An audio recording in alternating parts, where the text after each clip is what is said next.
Hello, everyone. Welcome to another Donoram Monologue podcast. I am your solo host, as always, Beau. And before I get into it, I do want to give another big thank you to our longtime sponsor, longtime friend of the show, Ashley Luann Kay.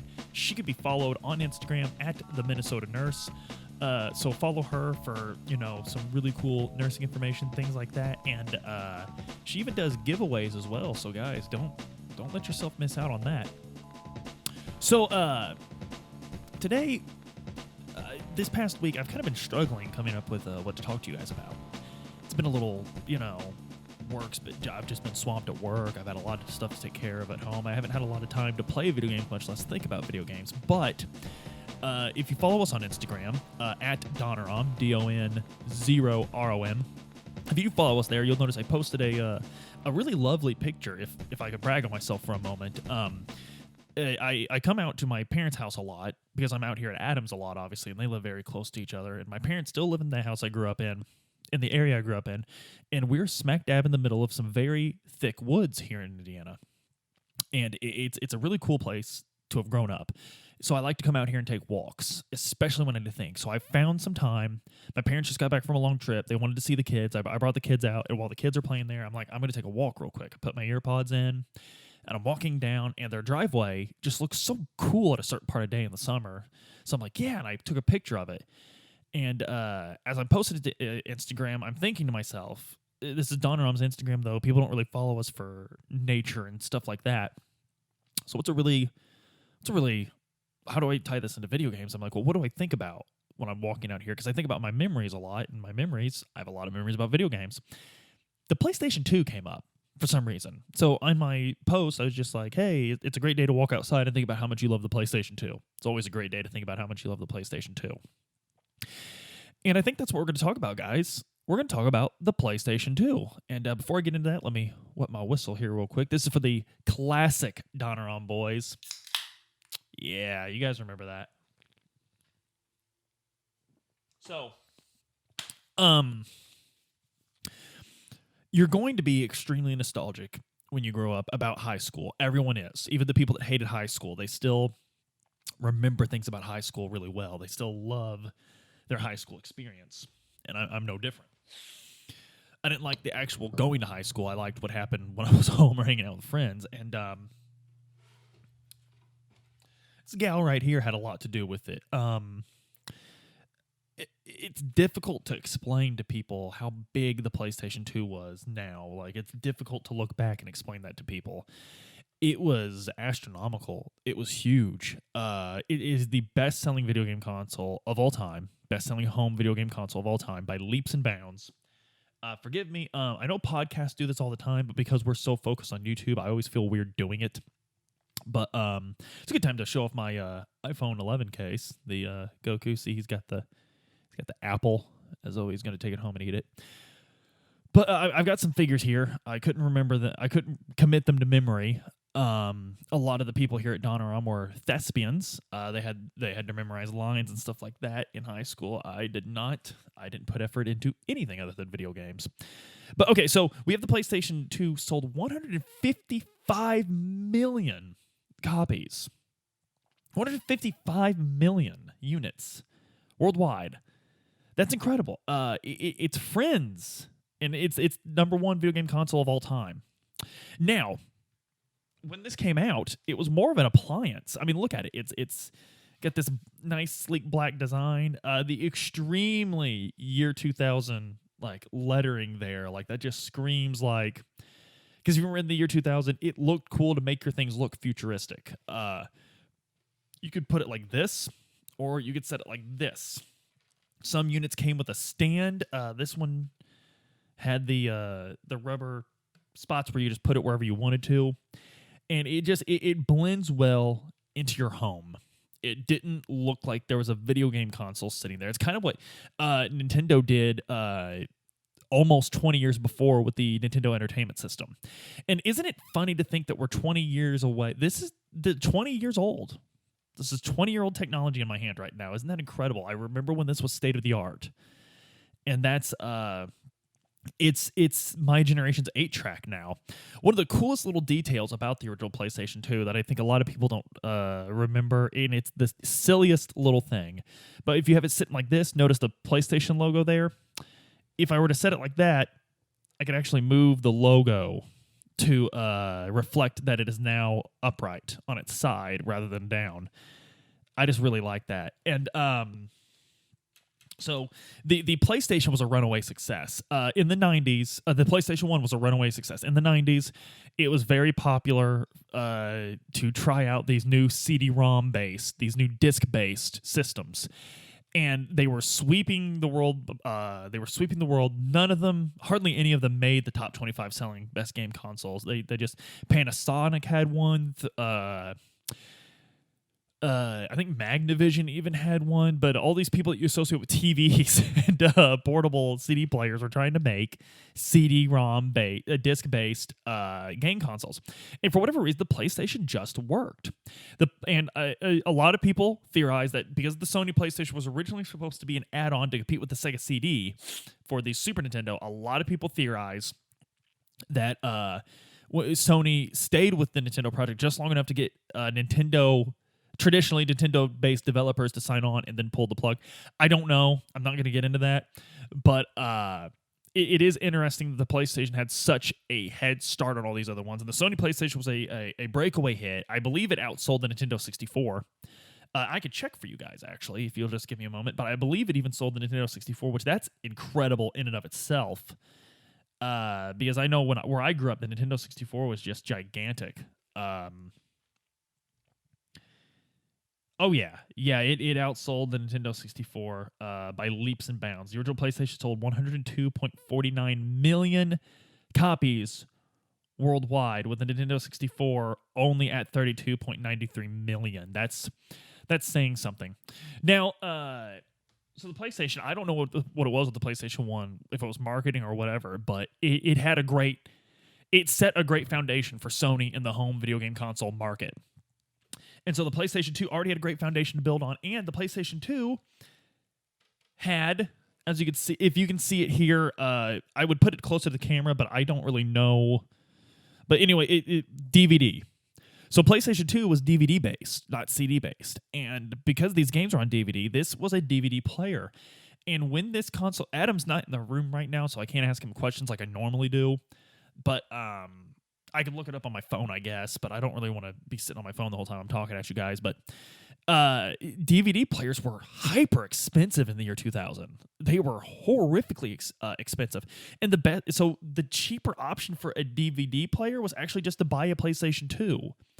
And that was true for my area. And the interesting thing about that, so many of my friends got a PlayStation 2, and when their parents realized that this PlayStation 2 played DVDs, their parents would be like, cool. And this was back when, it's hard for people in 2020 to imagine this, but parents didn't always play video games. Most parents of my generation did not. And so when they realized that this sucker played DVDs, they went and bought one for themselves. And then they'd see a really good friend of mine, Tiger Woods Golf. His parents discovered Tiger Woods Golf, and they legit became gamers. I would come over, and these parents were, they were 10, 15 years older than my own parents. They were hardcore gamers. They were playing Resident Evil and stuff on the old PlayStation 2 in the living room. Incredible. It's absolutely incredible. It's insane. So, I don't know that we'll ever see this level of success again in a video game console. I don't know. It absolutely took the world by storm. It's just iconic to my generation. The PlayStation 2 is just absolutely iconic. And PlayStation has just become a brand, a huge, it almost has the brand recognition of Nintendo itself at this point. My cousin, actually, it's also, Adam is also her cousin from the other side of her family. She runs a photography business in a town northwest of here, across the Illinois state line. She does a lot of senior photos. It's a small town. A lot of her business is senior photos, and she's fantastic at them. She gets national recognition for her senior photos. The town's very lucky to have her. So we follow her on Instagram, of course, because, support support the people, follow them on Instagram, send business their way. And I noticed one of the young women that she did a senior photo of. I was just scrolling, and I'm not really a big senior photo aficionado. I don't really, but as you're scrolling, I noticed something. The PlayStation logo. This 18-year-old or 17-year-old girl in this it's basically a farming and mining town in Illinois. Her senior photos was in a PlayStation sweatshirt. She had a sweatshirt on that had the PlayStation logo on it and Japanese words under it. That I said something I assume has to do with PlayStation. But it's her senior photos. That's incredible. Like PlayStation's just it's a household name now, and I think that's because the PlayStation 2 is just, and she of course the PlayStation 2 was 2 years old or 3 years old by the time this girl was presumably born. She's a senior in high school now. She's class of 2020. So that's just incredible to me. But the PlayStation in so many ways, the PlayStation 2 in so many ways is still the standard by which we judge video game consoles, because here's a little blast. I don't know how well you guys can see this over here. Hopefully you can, but for you listening to the podcast, obviously you can't see it all. But we have 2 controller slots, just 2. That was still standard. The Nintendo 64, as you can see right here, the GameCube were still odd in that they had 4 slots. The Xbox did as well, so I guess it wasn't so odd. I guess that was one area where the PlayStation lagged behind was the PlayStation 2 had memory card slots still into this. Well, not memory card slots, but only 2 controller slots. The GameCube had memory card slots as well, but as you can see, the Xbox did not, because the Xbox is actually the first system to feature an actual hard drive dedicated to the saving of games. That would become an absolute industry standard after this. Nintendo even jumped on the bandwagon, although Nintendo has always struggled with keeping enough space on those internal hard drives. It's something they continue to struggle with on the Switch. Their claim is that that's what keeps their consoles cheap. Their consoles are a lot cheaper than other ones. Beg your pardon. So we have that. We have the memory card still, and memory cards, I kind of like them. I would really like to get. So this is one of the most iconic PlayStation 2 games. Certainly, in my opinion, it is the most iconic PlayStation 2 game in my opinion. The Final Fantasy X. I'm not just saying that because I'm a Final Fantasy fan, but as you could look at it, this game showcased not only what PlayStation 2 games would look like, but what video games would look like for quite a while.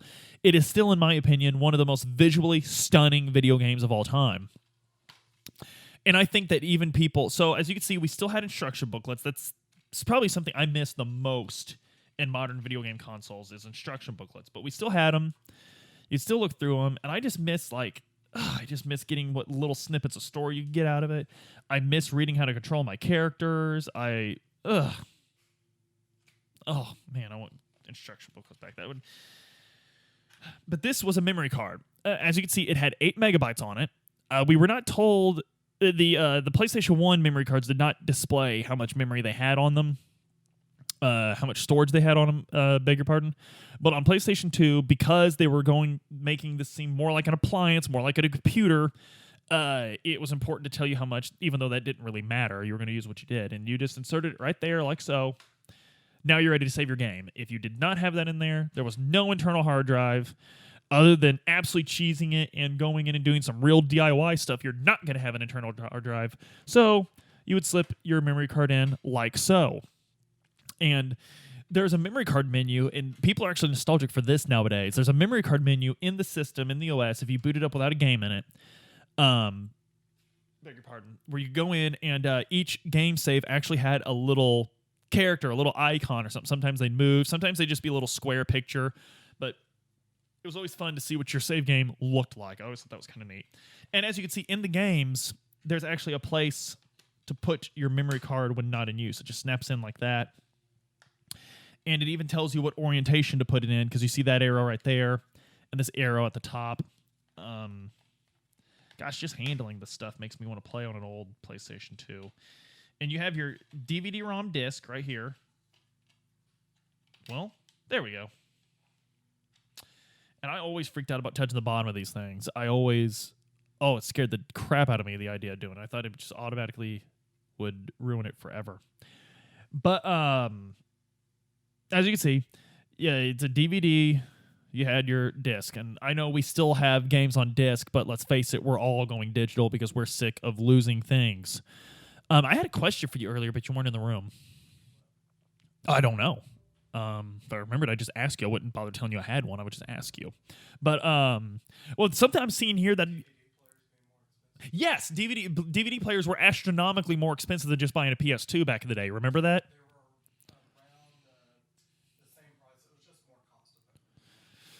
Oh, so it wasn't that it was astronomically more expensive because I didn't have a DVD. I never had a DVD player. But you could play games on it as well. But I do remember there was a time when the PlayStation 2 was actually because I remember people's parents were buying them. Just oh no, that was the PlayStation 3 with Blu-ray. That's correct. So it was more cost effective. Adam's right. It was more cost effective to buy the PlayStation 2. That's why people were buying them. And it was actually the most recognizable DVD player in the world. Like people, I don't hardly know anyone that actually had a DVD player. People just had PlayStation 2s. But the PS3 when it came out, it was actually astronomically cheaper than Blu-ray players.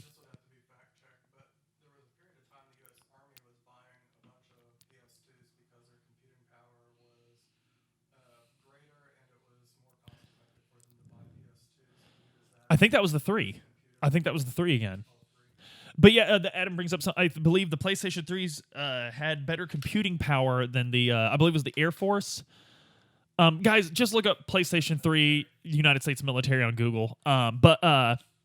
So another thing that I've interesting saw on this disc was there used to be hints and tip lines in the. Oh my gosh. So you call this number 1-800-892-5825. A major credit card would be required. And you would get, for 99 cents a minute, you would get automatic hints for this game. The internet already existed in 2001 when this game was released, but there was a hint line for the game. If you ever wanted your parents to absolutely kill you, swipe one of their credit cards, call this number and tell them because you couldn't beat Final Fantasy X. And in Canada, Kyron, if you're listening, Kyron, of course, our good buddy in Canada, he hosts. He just started a new podcast. I don't know if you've publicly made the announcement yet, Kyron, that you're doing this, so I'm not going to say the name of it. But he used to do Nintendo News Now. Great guy. Probably the sharpest, quickest-witted person I've ever known that covers Nintendo stuff. And I'm not just saying that because he's a bud of the show. As you guys know, I have a good history of running my friends through their names through the mud. So if I'm giving someone a compliment, it's for a very good reason. Kyron runs a great one. And Kyron, if you're cool with us saying the name of the show, we'll amend the video later to have that link and everything because, of course, we always want to support you. But Kyron, your hints and tips in Canada was a whopping $1.50 a minute. And if you were under 18 years old, you must obtain permission from a parent or guardian. Wow, that's that I've always wondered. That's pretty dubious, right? Like, because you could just say, "Yeah, my parents gave me permission," and that's good. They're not gonna like make you put your parents on the phone. But lastly, we're gonna talk about this beautiful controller. And of course, the PlayStation 2 controller was really cool because eventually, like all consoles, they started selling them in all sorts of wacky colors. And a very big favorite of mine, you don't see this anymore except on cheap knockoffs, and I wish you'd get official, because this is an official PlayStation 2 controller. Oh my god, just holding that. Wow. The DualShock 2, still my all-time favorite controller of all time. This is a thing of beauty.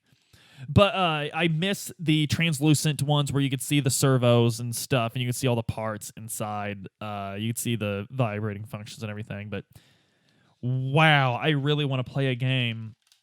I really want to play a game on a PlayStation 2 now. This is just holding it. It's just, oh, that brings back memories. Because it literally was a PlayStation 1 controller, wasn't it? And does anyone, hit me up in the comments or on the Discord or whatever, does anyone actually know what this analog button did?